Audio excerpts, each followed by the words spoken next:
Fala, nação rubro-negra, sou eu, Fabrício Lopes, aqui do nosso canal Resenha Rubro-Negra. Nação, hoje tem jogo do Mengão, e vocês sabem, se tem jogo do Mengão, hoje tem jogo do Mengão, hoje tem jogo do Mengão. Flamengo e Nublense abrem a segunda rodada do Grupo A da Libertadores da América 2023 e uma grande polêmica surgiu nas redes sociais. A escalação vazada por Jorge Sampaoli é uma escalação muito parecida com a escalação que o técnico Vitor Pereira vinha utilizando. A famigerada escalação com 3 zagueiros.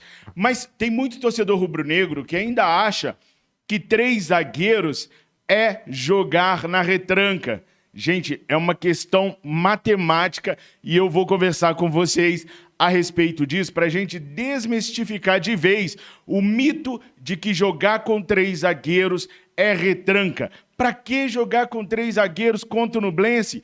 Desde quando o Nublense é time para a gente ficar preocupado, botar 3 zagueiros? Justamente porque o Nublense não é time, que com 3 zagueiros a gente vai ser mais ofensivo. Isso se o grupo comprar a ideia. E aí eu vou provar para vocês que essa história de jogar com 3 zagueiros é muito mais ofensivo do que jogar com uma linha de 4. Agora, se vai dar certo, se não vai, se a fase dos jogadores do Flamengo é boa ou ruim para jogar nesse esquema, aí são outros 500 e a gente vai debater aqui também, tá? Esse canal aqui, o Resenha Rubro-Negra, ele é totalmente diferente do Fla Nação VP e do Verdade Vermelho e Preto, porque nele a gente fala em números, táticas, enfim. Ele é um canal diferenciado para a gente poder mostrar para vocês o que acontece com o Flamengo dentro das 4 linhas, beleza? Mas vale lembrar para vocês que a partir das 19 horas de hoje, eu e a Miriane estaremos ao vivo lá no Verdade Vermelho e Preto com um pré-jogo de Flamengo e Nublense. Por isso que hoje não está tendo o Enquanto a Bola Não Rola no Verdade Vermelho e Preto, porque depois nós teremos o pré-jogo, o show do intervalo, e o pós-jogo. A partir das 19 horas, vocês estão convidados, aliás, mais do que convidados, vocês estão intimados a estarem conosco lá no Verdade Vermelho e Preto e eu espero todos vocês lá. Eu também quero falar nesse vídeo aqui a respeito de um assunto que nem é de dentro das 4 linhas, não, mas que diz respeito ao Mengão Queridão e eu preciso mandar esse recado para vocês. A Leila Pereira, nos últimos dias, começou a bombardear o Flamengo, às vezes na figura de Rodolfo Landim, às vezes na figura do próprio Flamengo, e inflamou uma galerinha aí nas redes sociais, principalmente no Twitter, a começar um debate de que será que o Flamengo é esse time tão grande assim que todo mundo tem que fazer o que o Flamengo quer? Será que o Flamengo não deveria ser colocado para o lado para o Flamengo enxergar que depende dos outros clubes? Não, pessoal. Não é isso e a Leila sabe que não é isso. Lá na década de 80, aliás, eu vou mais para trás um pouquinho, tá? Da década de 70 para trás, os mais antigos vão se lembrar disso, o grande adversário do Flamengo sempre foi o Fluminense. O arquirrival do Flamengo sempre foi o Fluminense. Tanto é que na música, o Ai Jesus é no Fla-Flu. Quando eu digo música é porque o hino do Flamengo é outro, não é esse que a gente canta, tá? Mas que foi também memorizado na cabeça da gente como o hino do Flamengo. O Ai Jesus é o Fluminense, não é o Vasco. Só que o que aconteceu? Ali na década de 80 surgiu um dirigente viceíno chamado Eurico Miranda, que ele percebeu que uma das maneiras mais fáceis de crescer seria enfrentando o Flamengo ou forjando um enfrentamento com o Flamengo. Isso lá no comecinho da década de 80. E ele começou a tentar enfrentar o Flamengo com falácias, ele tentou enfrentar o Flamengo com polêmicas e o viceíno começou a crescer, o Vasco começou a crescer por causa de um flash de luz que a torcida rubro-negra dava para os viceínos. E com isso chegou num determinado momento que o Vasco se tornou o maior rival do Flamengo, porque a torcida do Flamengo caiu nessa armadilha. A Leila Pereira, ela é vascaína de origem. O marido dela, que é quem manda lá nos negócios todos, ele é vascaíno. E a estratégia que ela está usando é a mesma estratégia do Eurico Miranda. Se vocês ficarem caindo e dando engajamento em cada vez que ela falar alguma bobagem, Daqui a pouco nós vamos transformar o Palmeiras no grande rival do Flamengo. E o que significa ser o grande rival do Flamengo hoje? Significa ter holofote. Porque ninguém dá notícia do Palmeiras na Europa. Ninguém. Ninguém fala do Palmeiras na Europa. Se fala do Flamengo. O Flamengo é notícia na Europa, que é onde o futebol anda de verdade.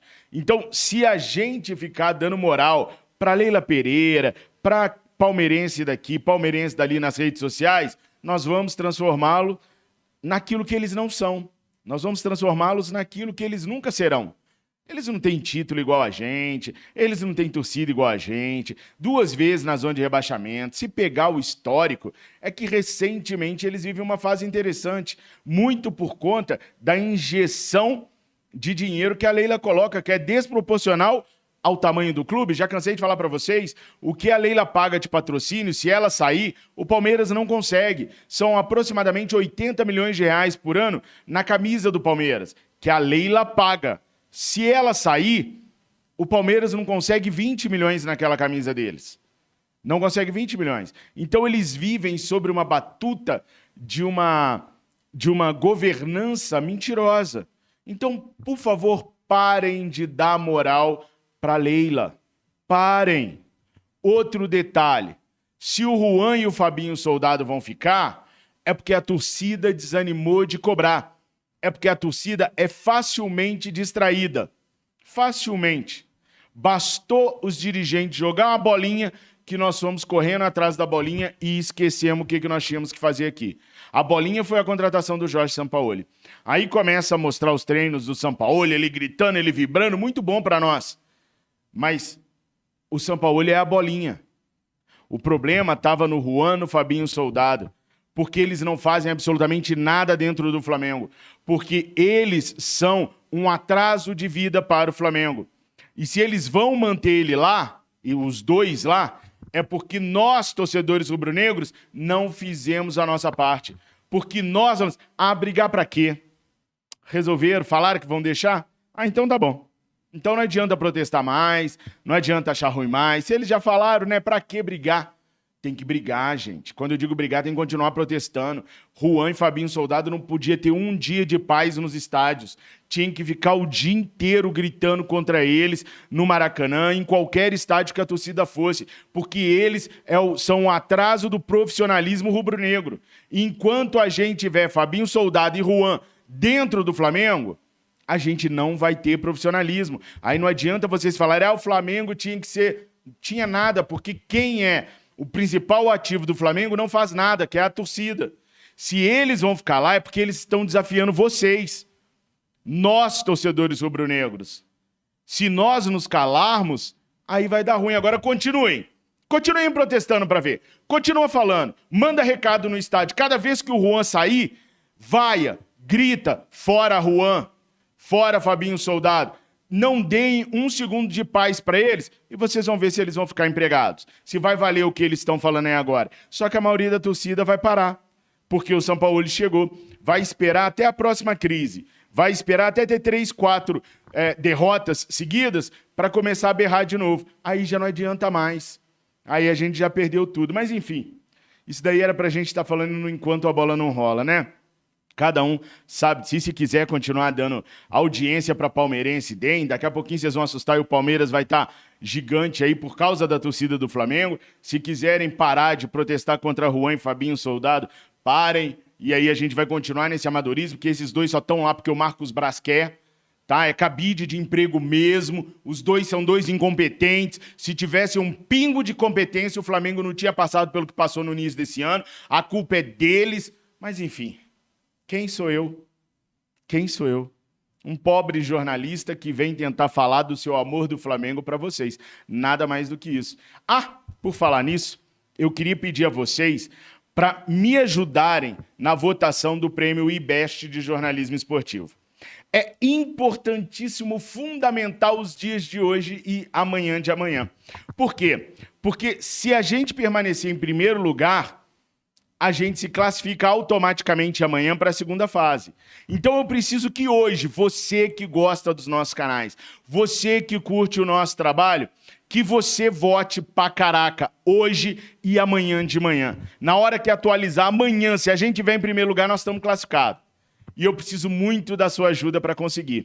Bom, para isso, você tem que clicar no link que está aqui na descrição, ou no chat, ou no comentário fixado, vai estar escrito assim, votem, e o link na frente. Clicou no link, vai abrir uma telinha para você fazer login. Se você tiver 2, 3, 4, 5 e-mails, você pode repetir o processo para cada um dos e-mails que você tiver.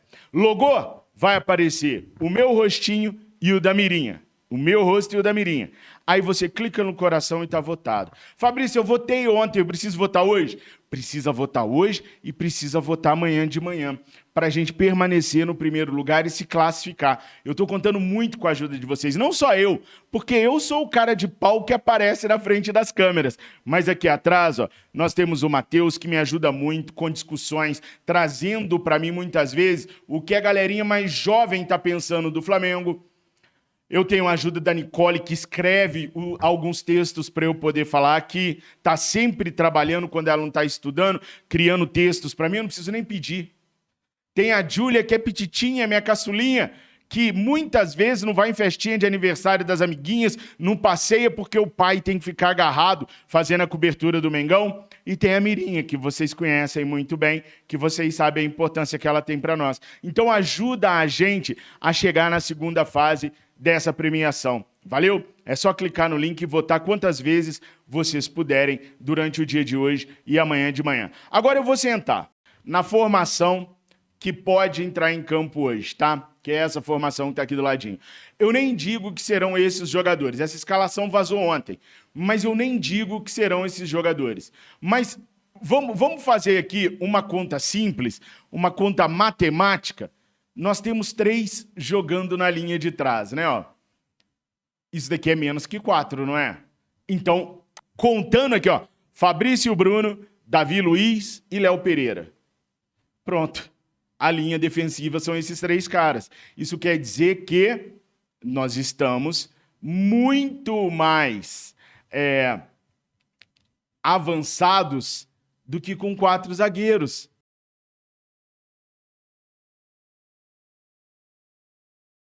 É uma questão matemática. Quando você joga numa linha de 4, 2 laterais e 2 zagueiros, você tem 4 na linha defensiva. Quando você joga com 3 zagueiros, você só tem 3. Ah, Fabrício, mas zagueiro não avança. Quer ver só como é que essa teoria cai por terra totalmente? Ayrton Lucas. Tá todo mundo amando o Ayrton Lucas esse ano, não tá? Se transformou da noite pro dia no melhor jogador do Flamengo, correto? Sabe por que que ele se transformou no melhor jogador do Flamengo? Porque ele está podendo subir. E ele só pode subir porque ele não joga na linha defensiva. É isso que nós temos que aprender. Essa linha de baixo aqui, essa é a linha defensiva.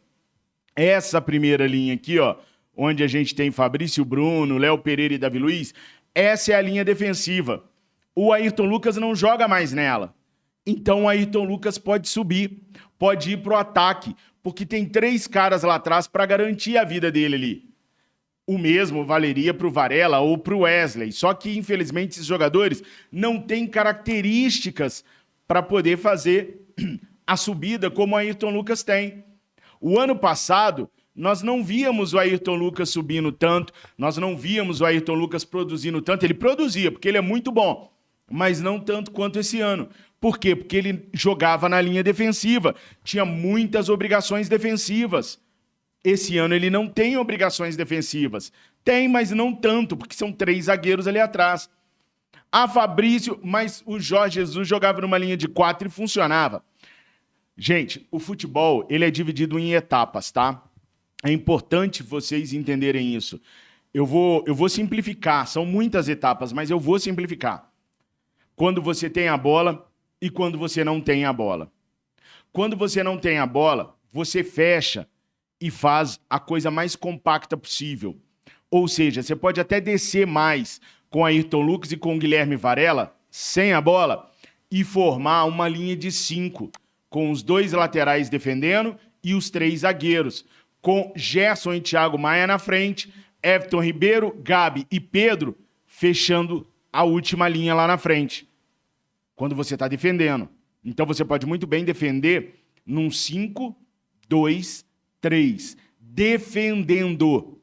Quando você sai, aí você sai com uma linha de 3, exatamente como o Jorge Jesus saía. O Jorge Jesus não saía com uma linha de 4, ele saía com uma linha de 3. Se vocês pegarem os jogos do Jorge Jesus pela memória e lembrar, o Rafinha esticava pelo lado direito, o Felipe Luiz esticava pelo lado esquerdo e o Arão descia e se enfiava no meio do Pablo Mari e no meio do Rodrigo Caio e ajudava na saída de bola, com 3 zagueiros. Tem uma coisa que a gente tem que aprender. Uma coisa é função e outra coisa é posição. O William Arão jogava na posição de volante, mas ele na saída de bola fazia a função de zagueiro. Ele se enfiava no meio do Pablo Mari e do Rodrigo Caio e fazia a saída de bola com a função de zagueiro. Quando a gente perdia a bola, ele voltava para a função de volante, os laterais fechavam e aí a gente fazia muitas vezes uma linha de 4 ou de 5, porque muitas vezes o Arão voltava também e se enfiava no meio dos zagueiros. A gente fazia uma linha de 5 defendendo. Exatamente a mesma coisa que a gente pode fazer agora. A grande diferença era a sutilidade do Jorge Jesus, que usava um volante enfiado no meio dos zagueiros. Aí, automaticamente, você não percebia, porque a posição do Arão é volante, mas você não percebia que ele fazia função na saída de bola de zagueiro. Como hoje, teoricamente, nós temos zagueiros habilidosos para sair jogando, a gente usa 3 zagueiros, 3 sujeitos que têm a posição de zagueiro. O Davi Luiz, numa fase boa, ele tem condições de sair jogando. O Léo Pereira tem condições de sair jogando. O Fabrício Bruno tem condições de sair jogando. Então não é necessário pegar um volante para se enfiar no meio dos zagueiros, porque nós temos qualidade para isso. Tem muita gente que é fã do Manchester City ou fã do Pep Guardiola. Sabe esse Fernandinho que hoje joga de volante no Atlético Paranaense, que nos enfrentou na final da Libertadores? Ele fazia exatamente essa função no Manchester City. Ele era recuado para jogar como um zagueiro no meio dos zagueiros para poder ter uma qualidade maior na saída de bola. Teoricamente, esses 3 zagueiros que vocês estão vendo aí deveriam ter essa qualidade. Se estão numa fase boa, numa fase ruim, aí é outros 500. Mas hoje a gente não precisa do volante enfiado no meio dos zagueiros, do volante fazendo a função de zagueiro, porque nós temos zagueiros capazes de fazer essa função. Então o Jorge Jesus também jogava com 3 zagueiros, mas vocês têm que entender que são etapas do jogo. Numa etapa a gente joga defendendo, na outra etapa a gente joga atacando. E quando está atacando, é melhor você atacar tendo 3 atrás do que tendo 4. Isso possibilita que o Ayrton Lucas suba, faça gols, dê assistência, seja essa válvula motriz que nós temos hoje pelo lado esquerdo. Então, quando eu vejo um torcedor rubro-negro falando, até mesmo um jornalista, cara, falando que jogar com 3 zagueiros, que não há necessidade de jogar com 3 zagueiros contra time pequeno, eu paro e penso em, caraca, será que realmente essa pessoa estudou futebol? Será que realmente ela sabe do que ela está falando? 3 zagueiros não é retranca. Mas, conceitualmente, no Brasil, se jogou muito no 5-3-2. Lá na final da década de 80, início da década de 90, se jogou muito no 5-3-2. O que é o 5-3-2? São 2 laterais mesmo, tá? Outro dia nós jogamos num esquema de 4 e perdemos, lembra? Vocês viram o Ayrton Lucas subindo? Foi contra o Maringá. Nós jogamos num esquema de 4 atrás. E o Ayrton Lucas não apoiava. Por quê? Porque ele era lateral. Então lateral vai só na boa. E ele só ia na boa. Foi muito diferente a função que ele executou no jogo contra o Maringá. Ele praticamente não subiu. Porque isso é ser lateral. Lateral sobe de vez em quando. E só na boa. Então, os treinadores na década de 80, na década de 90, usavam 3 zagueiros com 2 laterais, mesmo quando estava atacando. E aí o pessoal falava 3 zagueiros, 3 zagueiros, 3 zagueiros, isso ficou enraizado na cabeça de torcedores e de jornalistas.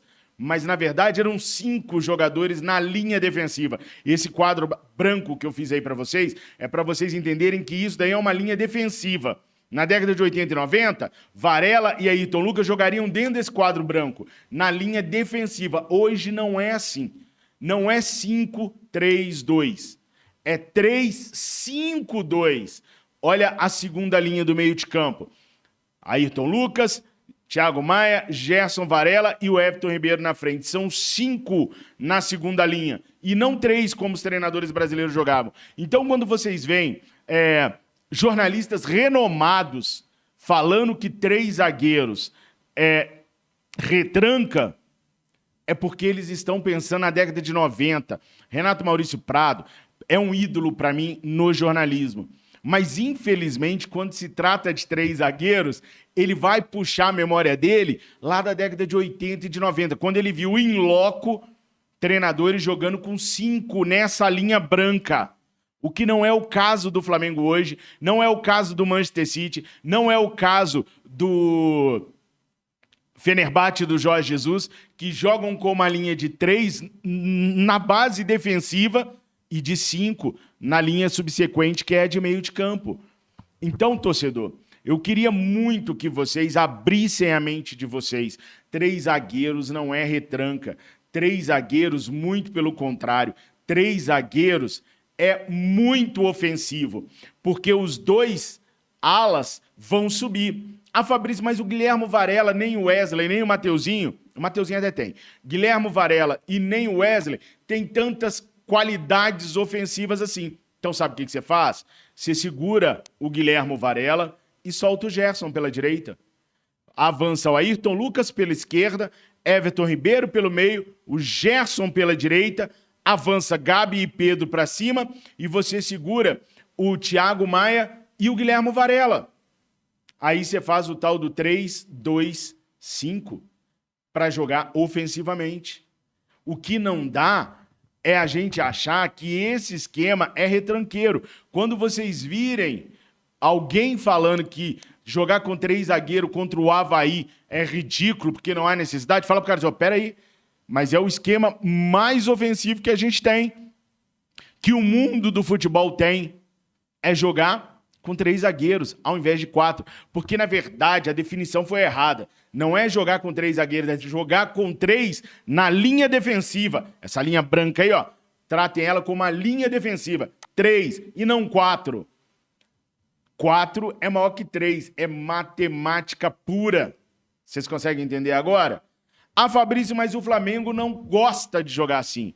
Eu sei. O Flamengo não tem esse DNA de 3 zagueiros. E o que é DNA para mim, Fabrício? Nesse caso, DNA é ter um histórico de jogar bem com 3 zagueiros. Nós não temos esse histórico de jogar com 3 zagueiros. Mas a gente tem um DNA de muita raça, de muita luta, de muita entrega. E talvez esse DNA, se os jogadores entenderem que o DNA é o espírito com que o Flamengo sempre entrou em campo e não o número de jogadores em cada sistema, talvez a gente consiga fazer funcionar o 3-5-2 do Jorge Sampaoli. Mas é isso. É o espírito que é o nosso DNA e não a formação. Nós estamos muito presos na formação tática. O jogador tem que jogar na formação tática que colocarem para ele.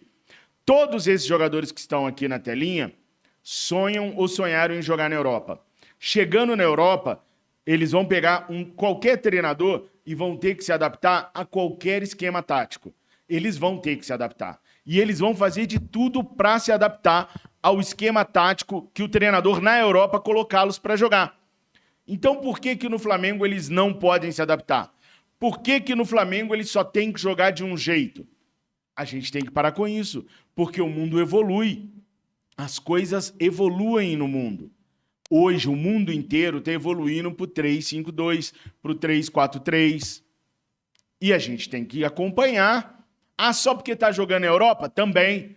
Porque qual é o objetivo de ganhar a Libertadores? Disputar o Mundial de Clubes. Para que disputar o Mundial de Clubes? Para medir forças com as maiores equipes do mundo. Aí, se você chegar lá com um esquema retrógrado, ou um esquema que já está tão estudado que todo mundo sabe como parar, você nunca vai vencer. Tanto é que a gente não venceu os clubes árabes, que na sua maioria estão jogando com uma linha de 3 zagueiros também. Ah, mas se de tudo não der certo, então a diretoria tem que procurar um treinador que, obviamente, jogue com uma linha defensiva de 4.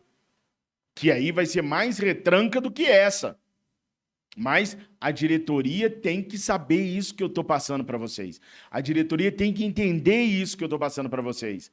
Porque senão não faz sentido nenhum. Ela foi lá e trouxe o Sampaoli. Por quê? Porque era desejo do Rodolfo Landim há muito tempo. Eu falo isso para vocês há muito tempo. E o Landim comprovou isso na coletiva. Era um sonho deles trazer o Sampaoli desde a reeleição do Eduardo Bandeira de Mello. Mas eles trouxeram porque o Sampaoli é gente boa com eles, porque eles gostam do Sampaoli, não pelo estilo de jogo do Sampaoli. Nesse momento, nós temos que fazer o quê? Nós temos que apoiar condicionalmente. A presidente, a dirigente, a jogador e a treinador, o apoio tem que ser condicional. Se estiver servindo para a gente, apoiamos. Se não estiver servindo, criticamos. Então, como é o primeiro jogo do Sampaoli, vamos ver como é que vai ser, como as crianças vão se comportar. Independente do sistema dar certo ou não no Flamengo, a gente tem que começar a entender que 3 zagueiros é menos gente na linha defensiva do que 4. Portanto, 3 zagueiros ou 3 jogadores na linha defensiva é ofensivo. Ficou claro para todo mundo, nação?